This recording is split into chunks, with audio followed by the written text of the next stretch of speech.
आज आपको एक बहुत ही जो इम्पोर्टेंट टॉपिक है कि विभिन्न ऊर्जा स्तरों में इलेक्ट्रॉनों का डिस्ट्रीब्यूशन कैसे होता है, वितरण कैसे होता है इलेक्ट्रॉनों का। और हमें पता है कि जो मुख्य ऊर्जा स्तर होते हैं KLMN, और उनमें कौन कौन से उपकोष हो सकते हैं, सबशेल कौन से हो सकते हैं, उनका हम आइडिया लगा पाते हैं क्वांटम नंबर से, है ना। कितनी पॉसिबल वैल्यूज़ होंगी चुंबकीय क्वांटम संख्याओं की इनके आधार पे, और फिर उसमें इलेक्ट्रॉन्स कितने हैं। तो आप बहुत ध्यान से आप नोट भी करते जाइए। मैंने बहुत ही इजी वे में आपके लिए एक टेबल बनाई है, और उस टेबल से हम उसको पूरा आइडेंटिफाई कर सकते हैं कि परमाणु भी कौन सा है और उसके अंदर इलेक्ट्रॉन्स कौन से सब शेल में, कौन से यानी उपकोष में आ रहे हैं और कितने आ रहे हैं।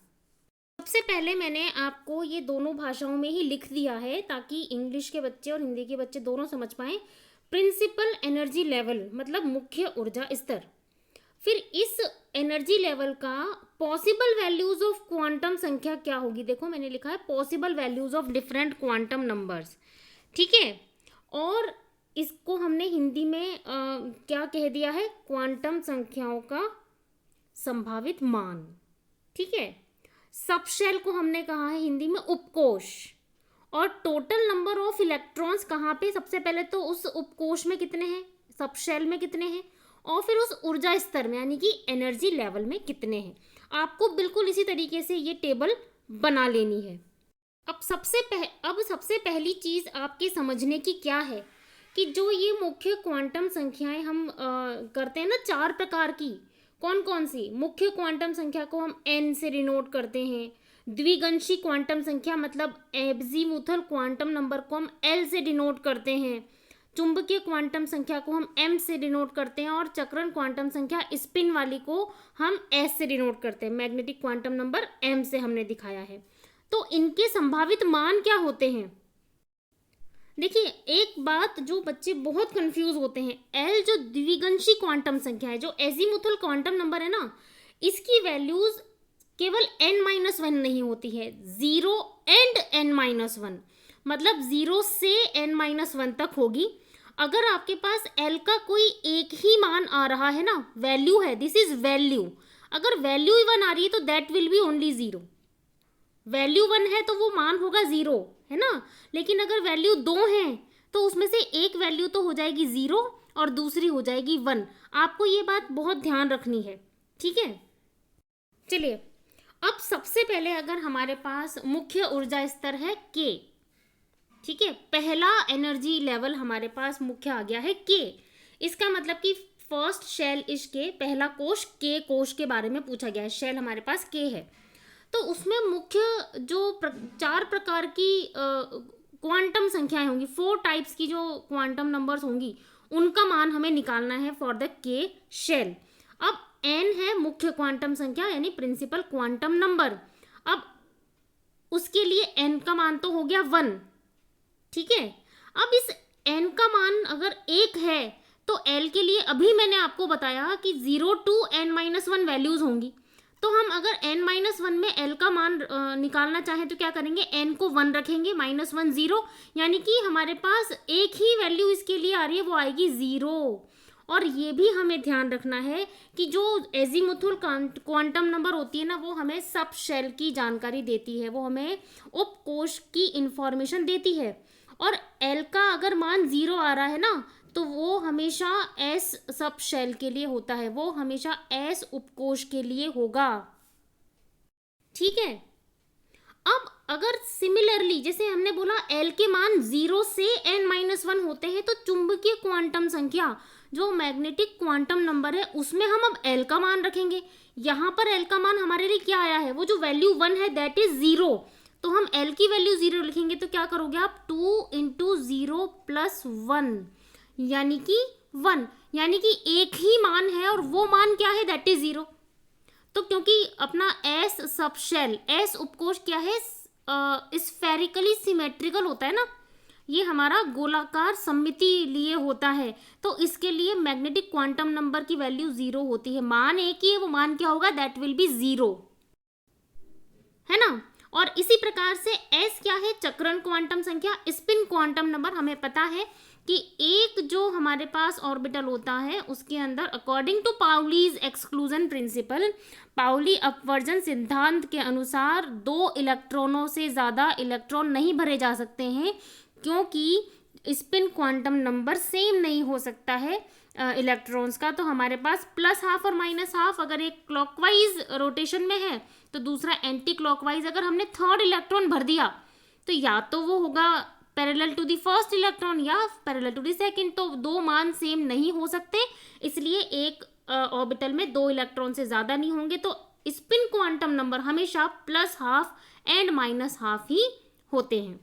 तो देखिए इससे हम अगर लगाएं सबशेल क्या होगा, तो सबशेल को जब हम रिप्रेजेंट करते हैं ना, तो ये तो हमें चल गया पता, L0 है और M0 है, मतलब एस सबशेल है, और हमेशा प्रिंसिपल क्वांटम नंबर को हम सबशेल के आगे डिनोट करते हैं, यानी कि उपकोष के आगे जो नंबर लिखा जाता है वो मुख्य क्वांटम संख्या n का लिखा जाता है, यानी कि एक तरह से ये n और ये s, तो n का मान कितना आया है हमारे लिए 1, तो दैट इज 1s। ठीक है, अब 1s तो हो गया हमारे पास उपकोष सबशेल। तो इसमें टोटल नंबर ऑफ इलेक्ट्रॉन्स अभी हमने बोला पाउली एक्सक्लूजन प्रिंसिपल के अकॉर्डिंग 2 ही भरे जाएंगे, और इस ऊर्जा स्तर में एक ही कोश है तो इसके अंदर कुल इलेक्ट्रॉनों की संख्या भी 2 ही होती है। अब आप बहुत ध्यान से मुख्य ऊर्जा स्तर L के बारे में देखिए, जो हमारा सेकंड एनर्जी लेवल है, मुख्य ऊर्जा स्तर दूसरा है।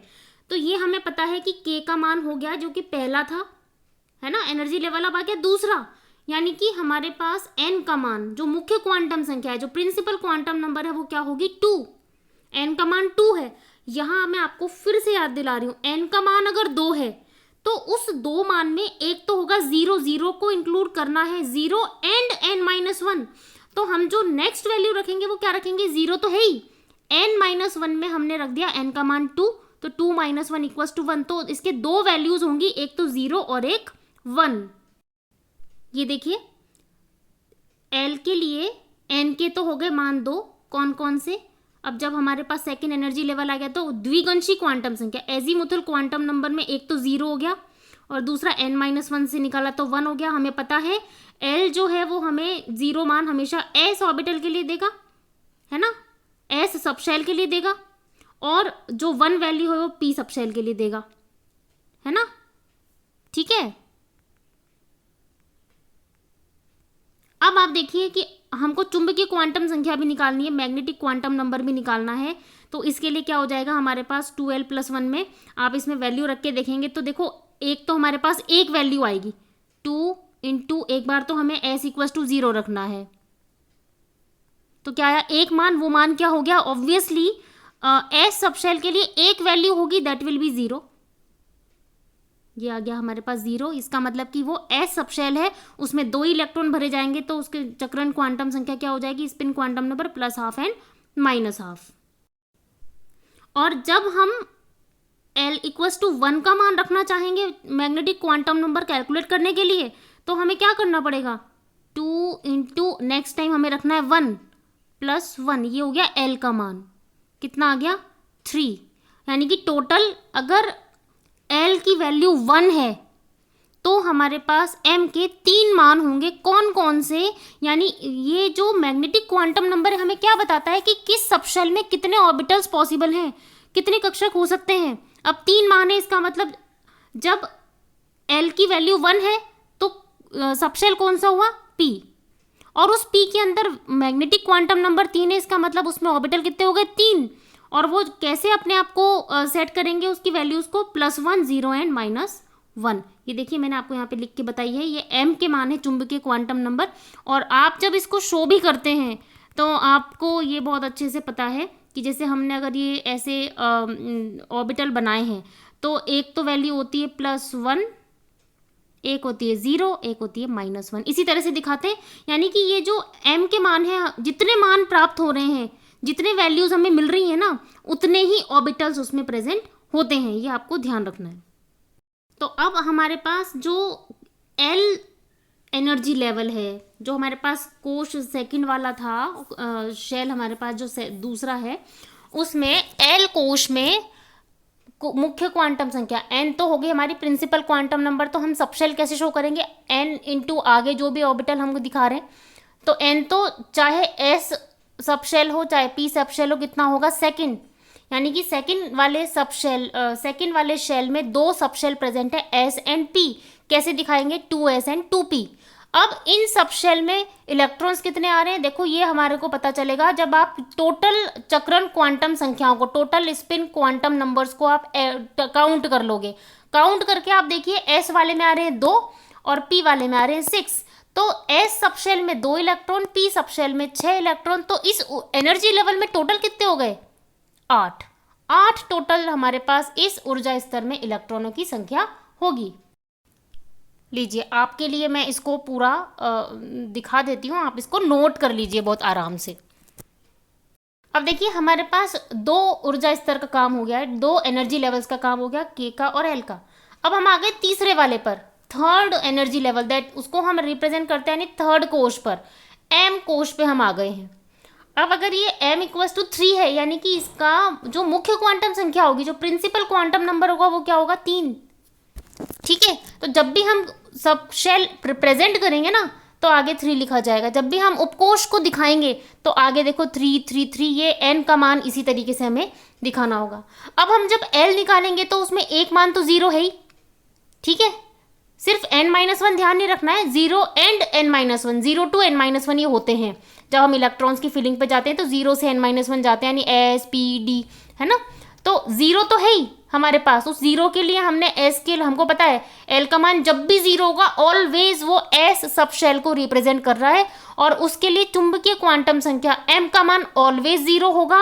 इसका मतलब कि एक ही ऑर्बिटल है उसके अंदर जिसमें 2 इलेक्ट्रॉन आ सकते हैं, तो इसको हम रिप्रेजेंट कर देंगे 3s से।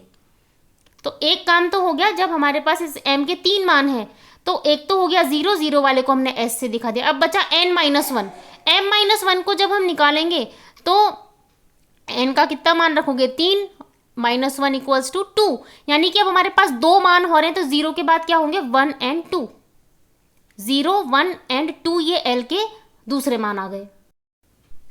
और जब भी l इक्वल्स टू 1 है तो वो p सब शेल को रिप्रेजेंट करेगा।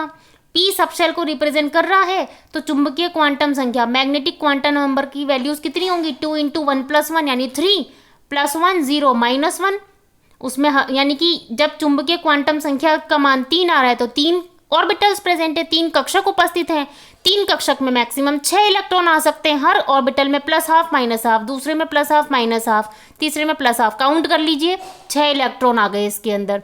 तो अब हम इसको कैसे रिप्रेजेंट कर देंगे, n तो आगे 3 और l की वैल्यू जो है वो हमारे पास क्या है, p, यानी कि 3p से हम इसको शो कर देंगे, ठीक है।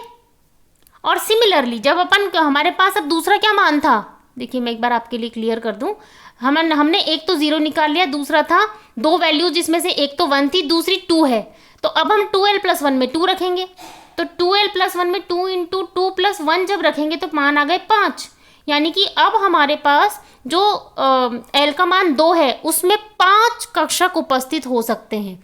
अब 5 कक्षक जो उपस्थित होंगे तो कौन सा सबशेल होगा, D, यानी जब भी l का मान 2 दिखाया जाए ना कहीं पर तो यानी वहां पर सबशेल D ही होगा, और उसमें 5 ऑर्बिटल उपस्थित हैं। ऑब्वियसली 2l + 1 आप जब रखेंगे तो 5 आ रहे हैं, क्या हो सकते हैं, +2 +1 0 -1 -2, इस तरीके से हमारे पास 5 कक्षक हो गए, 5 ऑर्बिटल, और पांचों में 10 इलेक्ट्रॉन आ सकते हैं।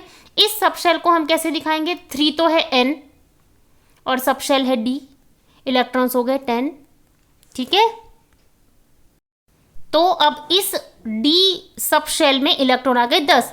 तो आप देखो अलग अलग उपकोशों में कितने इलेक्ट्रॉन है, 3s में 2, 3p में 6 और 3d में 10, लेकिन इस पूरे ये एनर्जी लेवल कौन सा है, थर्ड एनर्जी लेवल में टोटल नंबर ऑफ इलेक्ट्रॉन्स कितने हो गए, 2 + 6 + 10 यानी 18। इस थर्ड वाले ऊर्जा स्तर में कुल 18 इलेक्ट्रॉन भरे जा सकते हैं।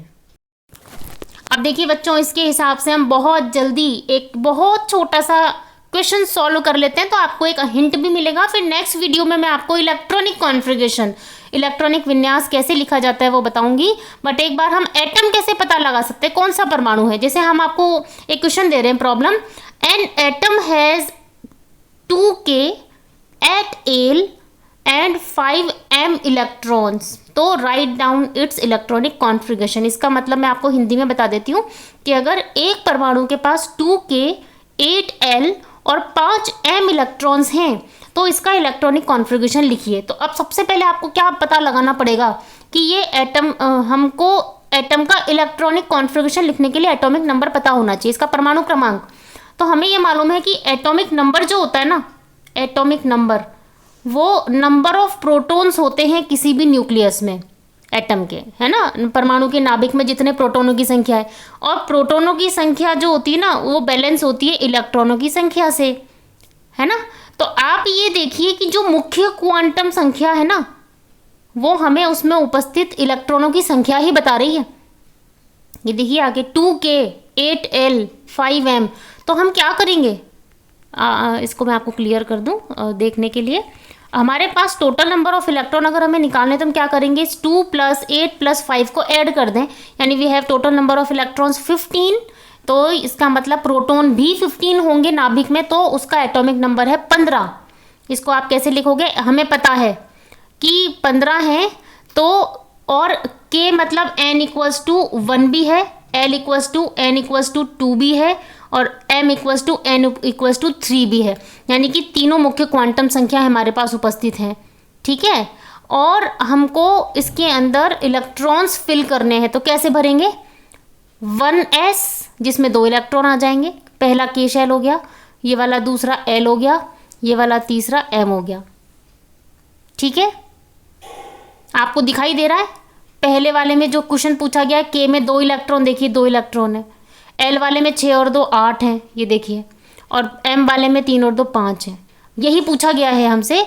तो अगर हम इसको इलेक्ट्रॉनिक कॉन्फ़िगरेशन को लिखेंगे तो हम कैसे लिख देंगे, 1s2 2s2 2p6 3s2 3p3, और 15 एटॉमिक नंबर होता है फॉस्फोरस का। इसका मतलब कि ये परमाणु कौन सा है, फॉस्फोरस।